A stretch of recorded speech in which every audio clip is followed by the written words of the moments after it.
प्रिय संस्कृत मित्राणि नमः संस्कृता संस्कृत देवाड़ी गंगा चैनल पर मेघदूत के श्लोकों की व्याख्या चल रही है और इस मेघदूत में पूर्व मेघदूत की चर्चा चल रही है। और मेघदूत में हमने अभी तक 36 श्लोकों तक की व्याख्या की और अभी जो है 2, 4, 5 श्लोकों से उज्जैनी नगरी का वर्णन चल रहा है।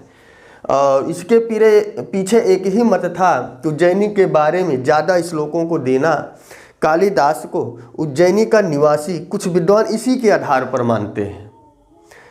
और इसके पहले हमने श्लोकों को पढ़ा, अर्थों को जाना। वीडियो अगर अच्छी लगती हो तो अपने संस्कृत प्रेमियों के या संस्कृत ग्रुपों में भेजा कीजिए ताकि वह भी इससे लाभान्वित हों। और यह निःशुल्क सेवा है, तो आइए हमारे साथ वाचन कीजिए कि भर्तो कंठ छबेरित गणैः सादरं वेक्षमाणः पुण्यं यायास्त्रिभुवन गुरो धाम चण्डेश्वरस्य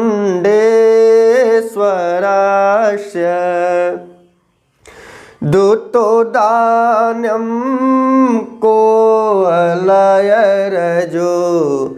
दूतोद्यानं कोवलयरजो गन्धर्वगन्धवत्याम् स्तूय क्रीडा निरत इव ते स्नानतिक्तैर्मरुद्भे तोय क्रीडा निरत इव ते स्नानतिक्तैर्मरुद्भे। तो यहाँ पर बताया गया कि हे मेघ, जब तुम उस उज्जैनी नगरी में धीरे धीरे आगे बढ़ोगे तो वहाँ पर तुम्हें धाम दिखाई पड़ेगा।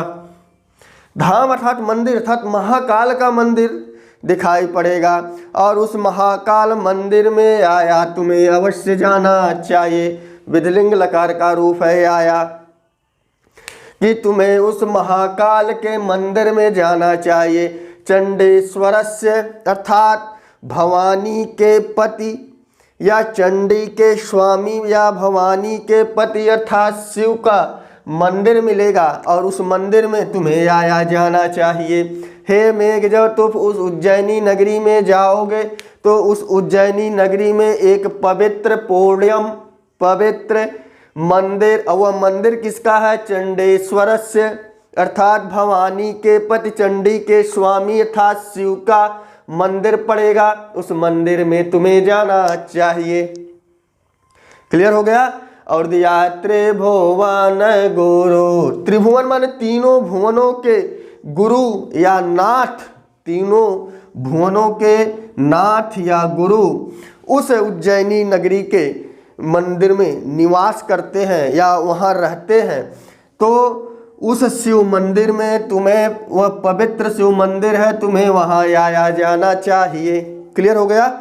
वह बता रहा कि हे मेघ, जब उस उज्जैनी नगरी में धीरे धीरे आगे बढ़ोगे तुम्हें एक मंदिर दिखाई पड़ेगा और वह मंदिर चंडी मान चंडी के स्वामी अर्थात भवानी के स्वामी या भवानी के पति शिव का मंदिर होगा। और वह जो शिव है तीनों भुवनों के, तीनों संसारों के वह क्या है? गुरु है, नाथ है। ऐसे पुण्य मंदिर में तुम्हें अवश्य जाना चाहिए। क्लियर हो गया? अब जब उस महाकाल मंदिर में मेघ को जाने के लिए यक्ष कहता है तो अब वह महाकाल मंदिर कैसा है, इसी की व्याख्या इस श्लोक में की गई है कि भर्तु कंठ छबेरित गणैः, कि हे मेघ, भर्तु माने उस स्वामी का, भर्तु माने जो वह स्वामी है, जो हमारा वह ईश्वर है, जो वह शिवस स्वरूप उस मंदिर में विराजमान है, उसका कंठ छवि इति तुम्हारी छवि वाला होगा। माने जो भर्तु स्वामी उस धाम या मंदिर में बैठा हुआ है, जिसकी पूजा आराधना की जाती है, या जो शिवस स्वरूप उस मंदिर में विराजमान है, उस भर्तु का माने उस स्वामी का कंठ छवि, उसका कंठ जो है तुम्हारे समान दिखाई पड़ेगा। अर्थात मेघ काला होता है, श्याम वर्ण का होता है, और भगवान शिव का कंठ भी श्याम वर्ण का है। श्याम का कई अर्थ होता है, श्याम माने काला भी होता है, श्याम माने नीला भी होता है। समझ में आ गया? तो भर्तु कंठ छवेरेते, तो छवि इति क्लियर हुआ यहाँ तक कि हे मेघ, जैसे तुम काले हो उसी तरह भगवान शंकर का कंठ भी काला दिखाई पड़ेगा, क्योंकि समुद्र मंथन में जो पहली बार या प्रथम बार जो तत्व निकला, जो वस्तु निकली, वह कालकूट नामक एक तत्व था, और वह एक विष था। कालकूट एक विष था, उस विष को शंकर जी ने पिया और वह गले से नहीं उतरा, जिससे उनका कंठ श्याम वर्ण का पड़ गया। तो यहाँ पर कालिदास की कल्पना देखिए कि मेघ तुम्बे काले हो, और वह शंकर जी जो उस धाम में, उस महाकाल मंदिर में विराजमान है, ऐसे स्वामी का कंठ भी काला है। तो जैसे ही तुम उस महाकाल मंदिर के समीप पहुंचोगे तो दिया है सादरम बेक्षमाण। गणई, गणई माने यहाँ गणेश आदि से हो जाएगा। गणई माने जिसकी प्रथम पूजना की जाती है या जिसकी प्रथम पूजा की जाती है, ऐसा मान कर ऐसे गण, प्रथम पूजनीय गण तुम्हें सादर माने प्रेम के साथ वीक्षमाणा, दृश्यमान अर्थात देखेंगे। वीक्षमाणा या दृश्यमान है, तुम्हें देखेंगे। तुम शंकर के समान छवि वाले दिखोगे, इसीलिए जो गणेश आदि हैं या प्रथम पूजनीय व्यक्ति हैं, वह तुम्हें आदर सहित, प्रेम सहित तुम्हें देखेंगे। तो यहाँ मेघ की तुलना किससे कर दी गई? शंकर जी से, कि तुम्हारा स्वरूप ऐसा होगा जैसे शंकर जी के कंठ के गले का स्वरूप है। समझ में आ गया कि भर्तु हो कंठ छवेरित गणई सादरम बेक्षमाण, कि जो तुम्हारा अर्थात जो स्वामी है उसका कंठ तुम्हारे समान दिखाई पड़ेगा, और उसमें तुम्हारी छवि को देखकर वहाँ के जो प्रथम पूजनीय है वह तुम्हें आश्चर्यचकित होकर सादर अर्थात प्रेम सहित तुम्हें देखेंगे। क्लियर हो गया? दूसरी लाइन का भी अर्थ बता दिया गया कि तुम्हें उस महाकाल मंदिर जो शिव का मंदिर है, जो त्रिभुवन तीनों भुवनों के नाथ हैं, गुरु हैं, ऐसे पवित्र मंदिर में तुम्हें जाना चाहिए। और क्या विशेषता है उस महाकाल मंदिर की? कि द्योत्योद्यानम कुवलरजो गंधविर्गंधवत्याम। तो यहाँ दिया है कुवलय रजो। कुवलय माने कमल के पराग के पुष्पों से निकली गंधवी या सुगंधित। क्लियर हो गया? कुवलय रज गंधवी। तो इसका विशेषण दिया है मरुद्भी। जो वहाँ वायु चल रही होगी, मरुद्भी 49 प्रकार के होते, इसलिए बहुवचनांत का प्रयोग किया गया कि जो वहाँ वायु चल रही, जो वहाँ वायु बह रही है, उस वायु में कमल के पराग से निकली हुई सुगंधी युक्त मरुद्भी। क्लियर हो गया?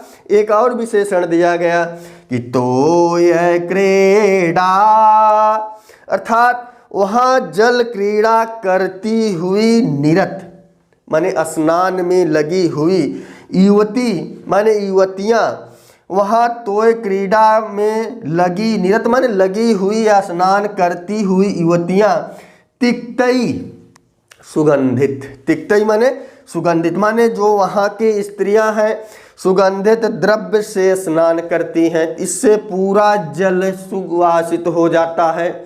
सुगंधित स्नान अर्थात अपने शरीर को सुगंधित करने के लिए जिस द्रव्य, चंदन आदि द्रव्य का या सुगंधित पदार्थ का प्रयोग करते हैं, इससे पूरा जल सुवासित हो जाता है। तो तोय क्रीडा निरत युवती स्नान तिक्तई मरुद्भि, तिक्तई मरुद्भि सुगंधित जो है वायु। तो यहाँ बताया जाएगा कि गंधवत्या अर्थात गंधवती नदी, गंधवत्या गंधवती नदी माने उस उज्जैनी नगरी के समीप बहने वाली एक छोटी सी नदी होगी।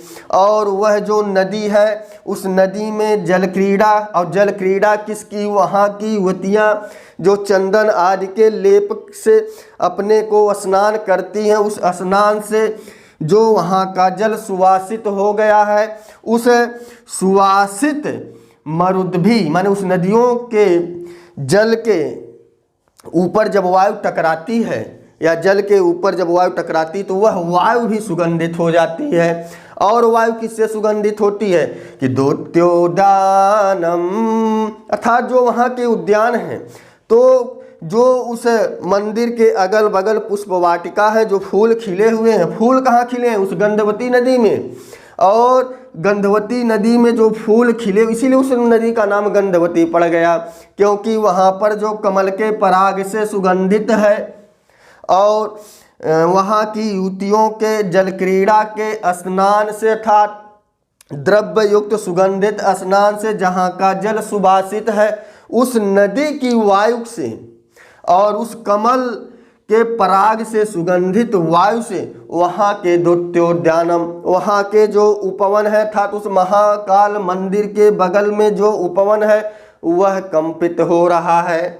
वह क्या हो रहा है, द्युत्योद्यानम, उद्यानम माने बगीचा होता है, उपवन होता है, द्युत्यो माने कंपित हो रहा है, हिल रहा है। अर्थात गंधवती से जो वायु मंदिर की तरफ चल रही है, उससे नदी के जल से सुवासित वायु और कमल के पुष्प से सुगंधित वायु को लेकर पूरा उपवन, पूरा महाकाल मंदिर का प्रांगण सुवासित हो रहा है। समझ में आ गया।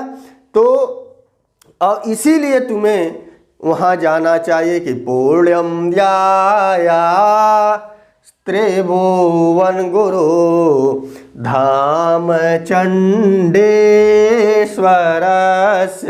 हे मेघ, तुम्हें अवश्य उस त्रिभुवन गुरु धाम में जाना चाहिए तथा तीनों भुवनों के जो स्वामी हैं, जो नाथ हैं, जो गुरु हैं, ऐसे मंदिर में और ऐसे पुण्यम पवित्र मंदिर में तुम्हें आया जाना चाहिए। क्लियर हो गया। और मंदिर किसका है तो चंडीश्वरस, क्या दिया है अर्थात उस भवानी पति के अर्थात चंडी के स्वामी अर्थात शिव के मंदिर में तुम्हें जाना चाहिए, अर्थात महाकाल के मंदिर में जाना चाहिए। और महाकाल का मंदिर या पर्यावरण, उसका वातावरण क्या है तो बताया गया कि जैसे तुम उस महाकाल मंदिर के समीप पहुँचोगे तो वहाँ पर तुम्हें देखकर लोग ईश्वर था तो स्वामी की छवि को देखकर लोग तुम्हें प्रेम के साथ देखेंगे कि भर्तु कंठ छबिरित गणे, कि जो प्रथम पूजनीय है, जिसकी प्रथम पूजा की जाती है या पहली बार जिसकी शुरुआत में पूजा की जाती है, ऐसे गण के लोग तुम्हें प्रेम सहित देखेंगे। क्यों देखेंगे? क्योंकि तुम्हारे स्वामी में जो कंठ की छवि है वही कंठ की छवि वाला मेघ जो है आया है, ऐसा मानकर, ऐसा प्रतीत होकर तुम्हें प्रेम के साथ देखेंगे। और बताया कि वहाँ जो उज्जैनी नगरी में गंधवती नदी बहती है, तो वह गंधवती नदी से जो वायु टकरा कर आती, उसके जल से जो वायु टकराती है तो वह भी सुवासित हो जाती है। क्या होती है कि तो यह क्रीड़ा माने जल क्रीड़ा के कारण लगातार युवतियाँ जो स्नान करती हैं, सुगंधित द्रव्य आदि चंदन आदि के लेप से जो सुगंधित स्नान करती हैं, इसलिए पूरा जल उस गंधवती नदी का सुवासित हो जाता है। और जब वायु की लहरें, जब वायु का वेग उस जल की लहरों को छूता है तो पूरा वायु जो है सुगंधित हो जाता है। और यह तो चंदन आदि से हुआ। अब पुष्पों से भी उन्होंने बताया कि कुवल्लव रजोगंध भी, माने जो उस नदी के किनारे दलदली भूमि में जो कमल के पुष्प खिले हैं, उस कमल के पुष्पों से सुगंधित मरुद भी उस कमल पुष्पों के रज से अर्थात उसके पराग से सुगंधित मरुद भी अर्थात वायु से द्वितीयोद्यानम, वहाँ का उद्यान बगीचा कंपित हो रहा है, हिल रहा है। कहने का तात्पर्य है कि नदी से जो हवा चल रही है वह नदी के जल से सुवासित होते हुए कमल पुष्प के सुगंधि को लेते हुए वहाँ के बगीचों में चल रही है, वहाँ के बगीचों में पहुँच रही है। और वह बगीचा इधर उधर हिल रहा था तो वहाँ के बगीचों में हवा चल रही है। इससे पूरा मंदिर का प्रांगण सुवासित हो रहा है। और सुवासित क्यों हुआ? क्योंकि गंधवती नदी बगल में बहती है। जब पूरा मंदिर प्रांगण सुवासित हो जाएगा तो सुवासित और पवित्र स्थान वही होता है जहाँ लोगों की श्रद्धा होती है, जहाँ लोगों का विश्वास होता है, जहाँ ईश्वर होते हैं, वहाँ का माहौल ही सुवासित हो जाता है। इसीलिए कालिदास ने कहा कि पुण्यम याया, कि तुम्हें पवित्र उस धाम पर याया अवश्य जाना चाहिए। कि पुण्यम यायास्त्रे भुवन गुरु, कि जो तीनों भुवनों के स्वामी हैं, गुरु हैं। धाम चंडेश्वरस्य, ऐसे शिवस्य धाम में तुम्हें जाना चाहिए, ऐसे शिवस्य धाम में जाना चाहिए। जब तुम उस धाम के समीप पहुंचोगे तो लोग तुम्हें बड़े आदर के साथ, प्रेम के साथ देखेंगे। क्यों देखेंगे? कि भर्तु कंठा छबेरित गणय, क्योंकि आप जैसे भगवान शंकर का या शिव का जो कंठ था वो श्याम वर्ण का था और तुम भी काले हो, ऐसी छवि को देखकर वहाँ के जो प्रथम पूजनीय हैं, जिनकी सबसे पहले पूजा की जाती हो, आदर के साथ तुम्हें देखेंगे। क्लियर हो गया? क्यों देखेंगे? क्योंकि आप में भी जो है श्यामत्व है और शंकर जी के गले में भी श्यामत्व है। और वहाँ का उपवन कैसा है, वहाँ की नदी कैसी है, क्यों वहाँ के उपवन सुगंधित हो गए, इस सारी चर्चा कर दी गई है। और इसमें कुछ भी बताने लायक नहीं है। बस इतना है कि तुम्हें उस उज्जैनी नगरी में महाकाल का मंदिर दिखाई पड़ेगा और उस या महाकाल मंदिर में तुम्हें जाना चाहिए। और जैसे ही तुम जाओगे तुम शिवस्व स्वरूप जैसा दिखोगे, इसलिए जो प्रथम पूजनीय गणेश आदि हैं तुम्हें आदर सहित देखेंगे। क्लियर हो गया? अब आ जाइए कि कभी कभी आया पूछ देता है, विधिलिंग लकार का रूप है। चंडेश्वरस से जो है शिव का बोध हो रहा है। धाम माने मंदिर होता था तो महाकाल का मंदिर। गंधवत्या, अब कभी कभी प्रश्न पूछ देगा कि उज्जैनी नगरी के नज़दीक या बगल से बहने वाली कौन सी नदी है, तो आपका जवाब हो जाएगा कि गंधवती नदी है। क्लियर हो गया? कहाँ की नदियों से पूरा उपवन सुवासित हो गया, तो गंधवती की नदियों से बहने वाली वायु से पूरा उपवन सुवासित हो गया। बस इतना सा ही प्रश्न बनेगा। तो कहाँ प्रथम पति अर्थात गणय प्रथम पूजनीय लोगों के द्वारा तुम देखे जाओगे, तो उज्जैनी नगरी में जब तुम उस महाकाल मंदिर पहुंचोगे तब वहां पर तुम जो है देखे जाओगे। क्यों देखे जाओगे? क्योंकि भर्तु कंठा छबेरित गणय, क्योंकि जो उस धाम का स्वामी है अर्थात शिवस्य है, जो शिव स्वरूप है, उनका जो कंठ श्याम वर्ण का है वैसी ही छवि तुम्हारे अंदर होगी। तो आपको शिवस्य स्वरूप जानकर तुम्हें जो है आदर सहित देखेंगे। तो यह श्लोक की व्याख्या रही। एक बार हमारे साथ वाचन कीजिए। भर्तु कंठा छबेरित गणय सादरं वेक्षमाण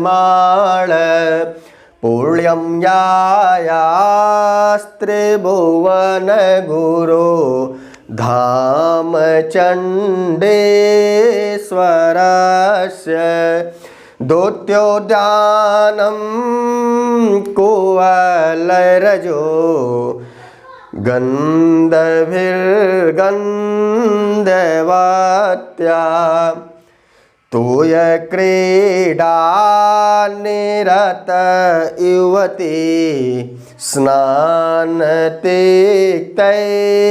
मरुद्भिः। तो यहाँ पर बताया गया कि धाम कैसा है। तो यहाँ पर मरुद्भी का दो विशेषण है, कोवलव रजो गंधभि और तोय क्रीडा निरत युवती स्नान देखते। और यहाँ पर गुरु दिया है तो के नाथ, यहाँ पर बताया गया कि गुरु गुरुम गुरुणा गुरवे गुरो गुरो, तो यहाँ पर संबंध बतलाया गया। तो यहाँ पर जो गुरु शब्द है वह षष्ट्यंत पद है। तो इस तरह से आप विभक्ति निकाल सकते हैं। थोड़ा सा रूप का ज्ञान होना चाहिए। तो वीडियो कैसी लगी कमेंट बॉक्स में अवश्य बताइएगा। तो नेक्स्ट वीडियो के साथ फिर कल उपस्थित होंगे। हाँ, वीडियो 8 से 9:30 के बीच में पड़ती है। तो बस आज के लिए इतना ही। नमः संस्कृताय, शुभ संध्या, शुभ रात्रि।